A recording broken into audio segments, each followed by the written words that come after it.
₹1 कमा रहे हो, ₹1.25 खर्च चल रहा है, घर में कोई बीमार बना हुआ है, घर में कोई तकलीफ आ रही है, कष्ट आ रहा है, तो केवल एक काम करना है कि हमें शंकर भगवान को 1 लोटा जल समर्पित करना। परंतु श्राद्ध पक्ष के अंतर्गत जैसे अन्य समय में 108 मनके की माला से हम जाप करते हैं, 108 बार भगवान का नाम लेते हैं, 108 बार हम भगवान का पूजन करते हैं, उसी तरह श्राद्ध पक्ष में जब हम शंकर भगवान पर 1 लोटा जल चढ़ाए तो उसी जल को धीरे धीरे धीरे धीरे 27 बार भगवान शंकर को समर्पित करना चाहिए। कितनी बार? 27 या फिर 27 मनके की माला से जप करें। उसका फल क्या होगा? भगवान शिव अपने रूप रखकर इन पितरों को वो भाग देना चालू कर देते हैं। भूल से भी 16 श्राद्ध के 16 दिन में से एक दिन भी अगर हमने एक ही पानी का कलश, एक ही लोटा, ऐसा नहीं कि तुम्हें 27 बार पानी भर के चढ़ाना, लोटा एक ही है, कलश एक ही है, और उसको धीरे धीरे धीरे धीरे कर 27 बार छोड़ दिया जाता है, तो शिव महापुराण की कथा कहती है कि अगर रोज हमारे पितरों को, रोज हमारे पूर्वजों को अगर हमने तर्पण भी नहीं किया है, जल भी नहीं दिया है, और शंकर भगवान को 27 बार जल का भाग हम समर्पित करते हैं अपने पूर्वजों के लिए, तो हम नहीं भी दे पाए तो एक बार में पूरे 16 दिन का जल हम अपने पूर्वजों को प्रदान कर देते हैं। एक बार भगवान शंकर माता पार्वती को लेकर घूमने के लिए निकले थे और भ्रमण पर निकले भगवान शंकर पार्वती को लेकर, और भगवान शंकर को बहुत तेज भूख लगने लगी, बहुत तेज। मेरा ओघड़दानी, मेरा शिव, मेरा त्रिकालदर्शी, मेरा कैलाशी, मेरा अविनाशी, मेरा शिव, मेरा शंकर भ्रमण के लिए निकले हैं पार्वती जी के साथ, और शिव जी को बहुत तेज भूख लग रही है, बहुत तेज। शंकर भगवान ने कहा, पार्वती इतना भूख लग रही है, इतना भूख लग रहा है कि मुझे भोजन करना है, जल्दी कुछ व्यवस्था कर। पार्वती जी ने कहा, प्रभु चलो कैलाश चलते हैं और हम भोजन बना देते हैं।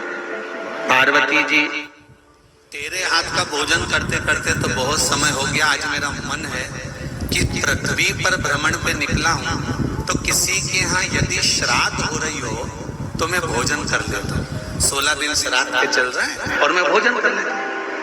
पार्वती जी ने कहा कि तुम ओघड़दानी, त्रिकालदर्शी, कैलाशी, अविनाशी शिव श्राद्ध का भोजन करोगे? This is a story of two teachers in love. Sanjay wanted to give me श्राद्ध का भोजन करोगे? श्राद्ध का भोजन? पार्वती जी ने जैसे कहा तो शंकर भगवान बोले कि पार्वती तुझे मालूम नहीं है शायद, जब किसी के भी घर में श्राद्ध होती है और वो चाहे घी और शक्कर का भी थोड़ा सा भाग कंडा जलाकर, गोबरी जलाकर थोड़ा सा भी भाग अग्नि में छोड़ते हैं तो शिव जी कहते हैं सबसे पहला अंश पितरों के पास बाद में जाता है, पहला अंश मेरे पास आता है, फिर मैं उस अंश को पितरों के पास भेज दे। शिव जी कह रहे हैं मुझे भूख लगी और मेरा मन है कि पृथ्वी पर कहीं पर भी अगर श्राद्ध हो रहा होगा तो मैं भोजन कर लेता हूँ। तो पार्वती जी ने कहा तुम कहाँ भोजन करने जाओगे? शंकर भगवान बोले अयोध्या में जाऊंगा, अयोध्या में जाऊंगा और अयोध्या में जाकर आज मैं भोजन ग्रहण करूंगा। क्यों? आज दशरथ जी के यहाँ पे श्राद्ध है, मैं जाऊंगा। शंकर भगवान जाने की तैयारी करे, ब्राह्मण लोग जा रहे थे भोजन करने के लिए। मेरा ओघड़दानी, मेरे शंभु, मेरे शंकर स्वयं एक ब्राह्मण का रूप रखकर भोजन करने के लिए अंदर प्रवेश कर गए। अब जब अंदर प्रवेश करे, जैसे ही अंदर प्रवेश करे, सब जितने ब्राह्मण थे सब भोजन करने के लिए बैठे। सबके लिए चांदी की थाली, स्वर्ण का कटोरा, सुंदर सुंदर पकवान आकर रखा है। मेरे भोले बाबा भी बैठ गए, मेरे भोले बाबा। अब देखिए शिव पुराण कहती है यदि श्राद्ध का भोजन, श्राद्ध पक्ष के अंतर्गत जो भोजन बनाया जाता है वो भोजन घर की बहू अगर बनाती है, घर की माँ अगर बनाती है, घर की नारी अगर भोजन बनाती है तो आधा भाग जो ब्राह्मण ने भोजन किया है वो आधा भाग का भोजन तो जिस ससुराल पक्ष में बेटी भोजन बना रही है उसके ससुराल के भाग को प्राप्त होता है और आधा भोजन का फल बेटी के मायके वाले को प्राप्त हो जाता है कि उसने भोजन करा। भोजन चालू हुआ, खीर मालपुआ सब परोसा गया, सबने खाना चालू करा। थोड़ी थोड़ी देर में ब्राह्मण भोजन कर उठना चालू कर दी, पर मेरे देव अधिदेव महादेव जो जम के बैठे उठे नहीं, उठे ही नहीं। शिव पुराण कर रही है, देवाधिदेव महादेव बैठे, भोजन चालू है, भंडारा चालू है, श्राद्ध चालू है और भोजन करने के लिए जब देवाधिदेव महादेव बैठ गए और भोजन चालू हो गया और भोजन चालू होने के बाद माता केकई, सुमित्रा, कौशल्या सब भोजन में, सीता, उर्मिला, मांडवी, सुतकीर्ति सब भोजन में लगी हुई हैं और सब भोजन बना बना के दे रही हैं, माताएं परोस रही हैं, बड़े प्रेम से भोजन चल रहा है। भोजन चलते चलते चलते चलते चलते चलते सब उठ गए पर महादेव नहीं उठे, नहीं उठे। इतनी देर में उर्मिला जी दौड़ कर आकर बोली सीता जी के पास, जीजी, ओ जीजी। जीजी बोली क्या बात है?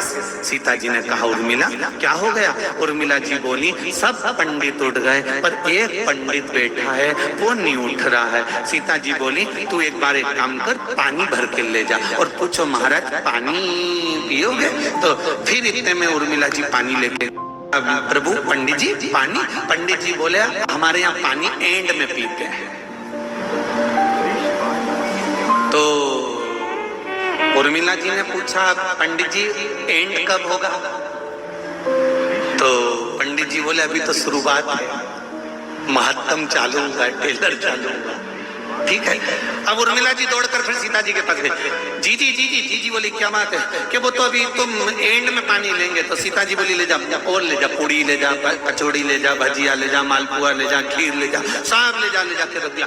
भगोने खाली होते गए, बर्तन खाली होते गए। सीता जी ने फिर सुतकीर्ति को बुलाया, सुतकीर्ति इधर आओ। सुतकीर्ति ने बोला हाँ जीजी जाओ जरा पंडित जी से पूछ कर आओ भोजन कैसा बना। पंडित जी के पास सुतकीर्ति जी गई, प्रभु भोजन कैसा बना? पंडित जी बोले भोजन तो क्या जोरदार बना है, पूछो ही मत। पानी ले आऊं?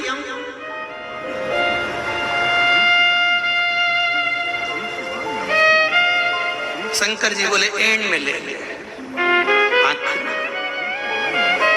जैसे ही सुतकीर्ति जी अंदर गई, सीता जी ने पूछा उठ गया? सुतकीर्ति जी बोली वो तो अपन सबको उठा के उठेगा, कोई ऐसे उठने वाला अभी तो बैठा है। केकई मैया आ गई। केकई जी ने पूछा सीता तुम्हारे सिर पर पसीने की बूंद जमी हुई है, श्राद्ध चल रहा है ससुर का और तुम्हारे सिर पर पसीने की बूंद, कोई दिक्कत है क्या? नहीं माँ, एक ब्राह्मण भोजन करने बैठा है। केकई बोली वो तो सब ब्राह्मणों के साथ बैठा था। हाँ माँ, 5 बार की पंगत उड़ गई पर अभी तक वो नहीं उठा। माँ तो अब तो सवेरे का भोजन चल रहा है 10 बजे का, दोपहर की 2-3 बज गई, अब तो उठने वाला होगा, जाओ थोड़ा और दिया। तो सीता जी बोली दे तो आती माँ, पर भंडारे में भोजन की कमती हो गई। भोजन की कमती? एक काम करो डबल से बनाओ। सीता जी बोली 6 बार बना चुके, अब अंदर का पूरा माल निकाल के रख दिया। केकई तुरंत आवाज लगाकर बोली द्वारपालों से कहो बाजार में से सामान लेकर आए और सीता फिर भोजन बनाओ। सास ने आवाज लगाई कि बाजार से भोजन लेकर आओ और जिमाओ। इतने में सारे द्वारपाल भागे और बाजार से भोजन ले लेकर आने लगे। जब आटे की बोरियां बाजार से आने लगी और शंकर जी के सामने अंदर जाने लगी, इतने में शंकर भगवान ने रोक कर पूछा, रुको रुको, क्या ले जा रहे हो अंदर? तो क्या अब ये आटा ले जा रहे हैं, उसनेगा फिर पूड़ी बन के तुम्हारे पास आएगी। इतने में पंडित जी बोले, शंकर भगवान जो पंडित के वेश में थे, वो बोले अंदर ले जाने की जरूरत नहीं है, तुम तो यही दर्द इतना अंदर जाएगा फिर वापिस आएगा, फिर मैं खाऊंगा, उससे अच्छा यही पर रख दो तुम, तो मैं आराम से खा लूंगा। आटे की बोरी रख दी, बेसन की बोरी रख दी, मैदे की बोरी, रवे की बोरी, घी, तेल, शक्कर सब ला के रख दिया और भोलेनाथ जी खाना चालू कर दिया। खाते गए खाते गए खाते गए खाते गए, उठे नहीं। इतने में सीता जी की आंख में जल भर गई। कौशल्या जी ने पूछा, जानकी तुम रो रही हो? आज ससुर जी की यहाँ का श्राद्ध है और घर की बहू रोए, ये अच्छी बात नहीं है, तुम क्यों रो रही हो, क्या हुआ तुमको? इतने में सीता जी बोली, माँ एक पंडित भोजन करने बैठा है तो उठ नहीं रहा, पानी का पूछो। सीता जी बोली, अब की बार मैं ही जाता हूं। सीता जी हाथ में जल लेकर पहुंची। ब्राह्मण देवता, अगर आपका आधा हो गया हो तो पानी थोड़ा सा पी लीजिए। इतने में ब्राह्मण देवता बोले, आधा तो होने दो, जब आधा होगा मैं पी लूंगा। सीता जी ने मन में सोचा, भी तो आधा ही नहीं हुआ और अपन तो एंड की तैयारी में बैठे। सीता जी रोती आंख में जल भरकर भगवान राम जी के पास पहुंचे। राम जी महाराज तो बड़े मस्ती में बैठे हुए थे। तुरंत सीता जी को कहा, जानकी भोजन ब्राह्मण जिम के चले गए? सीता जी बोली, सब चले गए, एक ही बैठा है, उठ नहीं रहा, तो उसको अच्छे से जिमाओ। सीता जी बोली, सारा सामान जिमा दिया, भंडार का सामान जिमा दिया, सूखा जितना रखा था वो जिमा दिया, दुकानों पे से लाकर अंदर तो आया ही नहीं, बाहर निपटा गया। तो राम जी बोले फिर? सीता जी बोली, अब आप बताओ क्या करें? राम जी बोले, पहले मुझे देखने दो कि भोजन करने बैठा कौन है। मेरे राम जी जो जाकर झरोके में से झांकते से पहचान गए कि आज मेरे महादेव अकेले नहीं, 33 कोटि देवी देवताओं को अपने अंदर बिठाकर भोजन कर, आज मेरे महादेव 33 कोटि देवताओं को अंदर बिठाकर भोजन कर रहे हैं। तब सीता जी को आवाज लगाकर कहा, अब तू मत जा, जो ज्यादा एक्शन मारे ना तो कुछ मत करो, जो पार्टी में ज्यादा इतराए उसकी पत्नी को लाके खड़ा कर दो, फिर देखो बापड़े को। तुरंत चुप, साइलेंट, फिर हंसेगा भी नहीं, और हंसेगा भी तो ही उसको देख कर, इससे ज्यादा हंसेगा भी नहीं। अंग्रेजी में पति को हस्बैंड कहते हैं।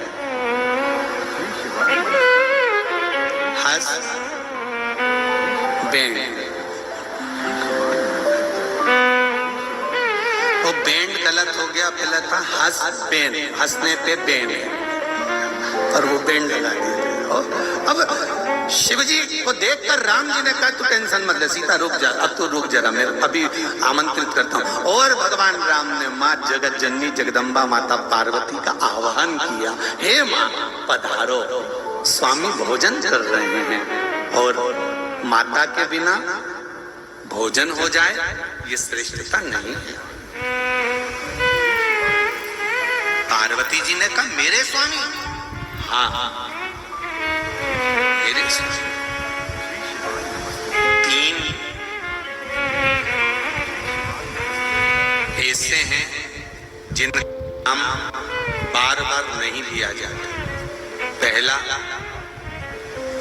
एक सौभाग्यवती नारी अर्धांगिनी पत्नी अपने पति का नाम बार बार अगर लेती है तो तिल भर उसकी उम्र घटती है और उसके शरीर में रोग प्रारंभ होता है। गर्ग संहिता में वर्णन है। दूसरा, घर की माँ ज्येष्ठ पुत्र का नाम बार बार लेती है तो वो ज्येष्ठ पुत्र को जीवन में दुख बहुत झेलना पड़ता है। ज्येष्ठ पुत्र घर का बड़ा पुत्र, हाँ, अगर घर में बड़ी बेटी है और उसके बाद पुत्र है तो वो ज्येष्ठ नहीं कहलाएगा। बड़ी बेटी है तो बेटी का नाम मां बार बार ले सकती है, पर ज्येष्ठ पुत्र, जितने भी आस्था चैनल पर कथा सुन रहे हो, जितने फेसबुक यूट्यूब पर कथा सुन रहे हो, आप अपने घर के बड़े व्यक्ति को देखना, उसके घर की माँ अगर बड़े बेटे का नाम बार बार लेकर पुकारेगी, कृष्ण राम कुछ भी जो उसका नाम है, हरि किशन जय नारायण जो नाम है उसका, उसको माँ बार बार लेकर पुकारेगी। ज्येष्ठ पुत्र का नाम जब माँ बार बार लेकर पुकारती है तो ज्येष्ठ पुत्र को 3 तकलीफों से गुजरना ही पड़ता है। एक तन दुखी, दूसरा मन दुखी, तीसरा धन दुखी। या तो वो तन से कष्ट में होगा, या मन से कष्ट में होगा, या धन से कष्ट में होगा। उसका जीवन थोड़ा न थोड़ा संघर्ष में निकलेगा। क्यों? क्योंकि माता का फर्ज है कि ज्येष्ठ पुत्र का नाम बार बार मुख से ना लिया जाए। अगर ज्येष्ठ पुत्र को, बड़े पुत्र को माँ को बुलाना है तो उसके नाम से ना बुलाते हुए कोई उपनाम, कोई साधारण सा नाम माँ को अपने बेटे का रख देना चाहिए। इसलिए हमारे यहाँ पर जो बड़ा बेटा होता था ना, तो उसको माएं बड़े प्रेम से हर कुछ बोल देती थी, ये तो कल्लू है, ये तो लल्लू है, ये तो पप्पू है, ये तो ऐसा है, ये तो वैसा, कुछ भी उसका नाम माँ कुछ भी अपने मन से रख देती थी। क्यों रे कनुआ, क्यों रे काना, माँ उसका नाम रख देती थी। क्यों रे रघु, क्यों रे रघुवीर, माँ उसका नाम कुछ भी रख देती।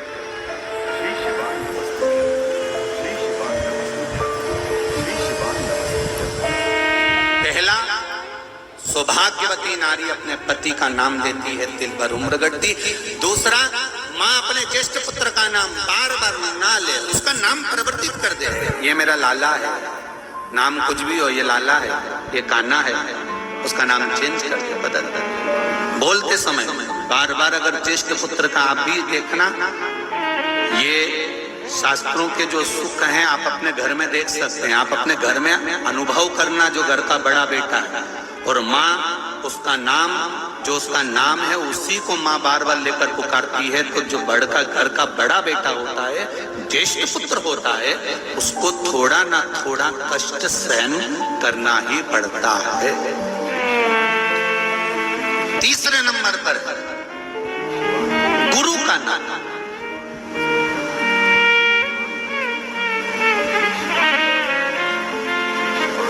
शिष्य गुरु के नाम का स्मरण अर्थात गुरु मंत्र का स्मरण करे।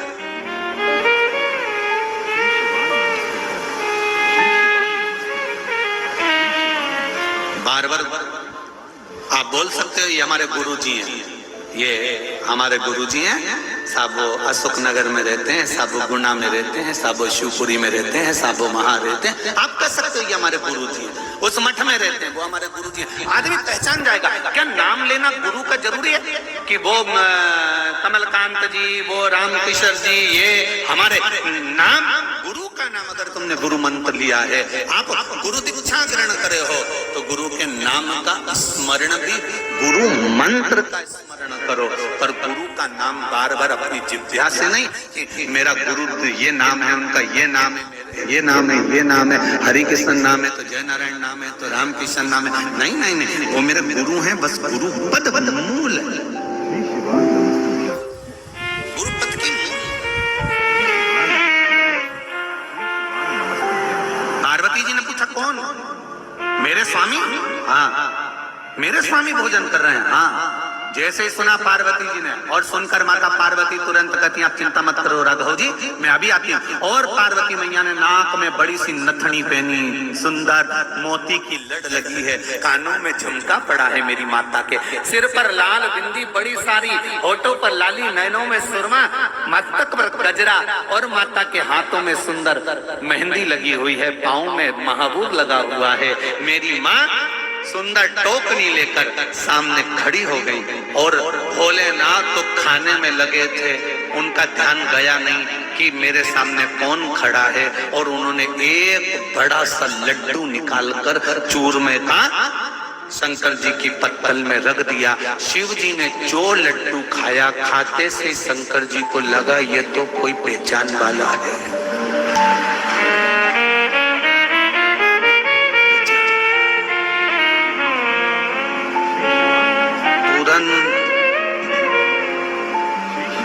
देखा तक नहीं कि कौन ने परोसा, उतनी देर में पहचान लिया।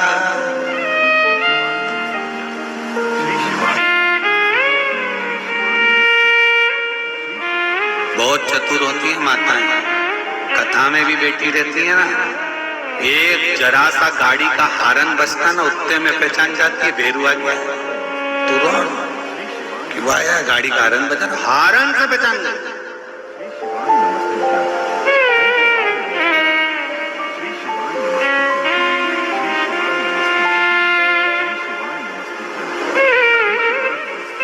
सबसे ज्यादा दिक्कत पहले की रामलीलाओं में बहुत आती थी।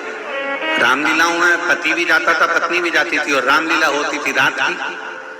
अब पत्नी को टेंशन रहता था, दिख नहीं दिया। अब इसको अपना पति नहीं दिखे तो ये पर्ची लिख के भेज दे मंच पे, कालू सिंह तुम्हारी माता जी की तबीयत ज्यादा खराब है, तुमको घर पे बुला रहा। अब इसको दिख नहीं रहा था बहुत देर से, तो इसने पर्ची भेजी, पर्ची भेजी और मंच पे रामलीला वाले में एक माइक पकड़ के बैठता ना, जैसे हमारा आशीष मूंछ वाला, ऐसे वो चिल्ला, और उसने आवाज लगाई कि कालू सिंह तुम्हारे घर पे तुम्हारी माता जी की तबीयत खराब है। इतनी देर में कालू सिंह उठा और इसने देख लिया, तो इसने दूसरी पर्ची भेज दी, माछी हो गई, दूसरी पर्ची बैठे, वो दिख नहीं रहा, उतनी देर में तो दिख गया। अब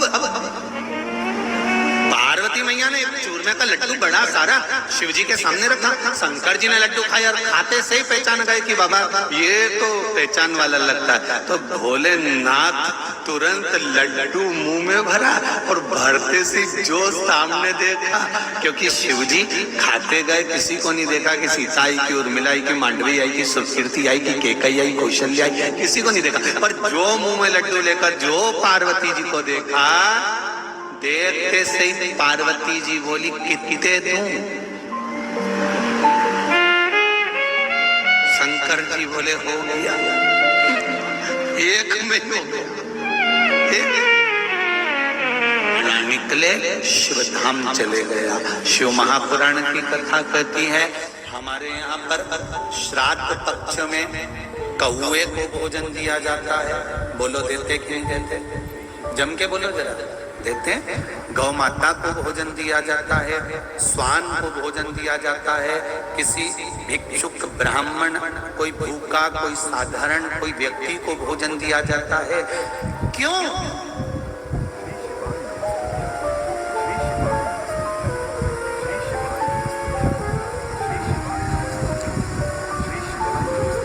केवल श्राद्ध, इसके पीछे साइंस का ये नहीं कि केवल ब्राह्मण अपनी मर्जी से इसको बोल दिया कि कौए को भोजन देना चाहिए, गौ माता को भोजन देना चाहिए, स्वान को भोजन देना चाहिए, विद्वत ब्राह्मण जन को भोजन देना चाहिए। केवल ब्राह्मण ने या हमारे शास्त्रों ने केवल किसी के पक्ष की बात नहीं लिखी, इसके पीछे साइंस का रीजन भी है। आप अंदाजा लगाइए, कौआ श्राद्ध पक्ष में जो भोजन करता है, कौआ श्राद्ध पक्ष में अगर थोड़ा सा मीठे का भोजन करता है, तो कौआ श्राद्ध के भोजन को खाने के बाद, मीठे भोजन को खाने के बाद पीपल के वृक्ष पर बैठता है। पीपल के वृक्ष के फल को कौआ खाता है। पीपल के वृक्ष का जो फल है वो कौए के पेट में जाता है। कौए के पेट में जब पीपल के वृक्ष का फल जाता है और उसने कुछ मीठा खाया होता है, तो अंदर जाकर एक प्रतिक्रिया प्रारंभ होती है जिससे वृक्ष का निर्माण होता है। ये पीपल का वृक्ष कहीं से उगता नहीं है। कौआ उड़कर पीपल के फल को खाने के बाद, श्राद्ध का मीठा भोजन खाने के बाद, उदर में एक प्रतिक्रिया से एक बीज उत्पन्न हो जाता है। कौआ पेड़ पर बैठे, कौआ दीवार पर बैठे, कौआ रेत पर बैठे, कौआ जहां जाकर बैठे और वो विष्ठा करता है, गंदगी करता है, तो उसके अंदर जो खीर मीठे का भोजन और पीपल का जो फल खाया था उसका भाग उसके पेट के अंदर जो बीज उत्पन्न करता है वो जहां जाकर गंदगी करता है, विषता करता है, वहीं पर पीपल का पेड़ उगना प्रारंभ हो जाता है। पीपल के वृक्ष का निर्माण कौवा कर देता है।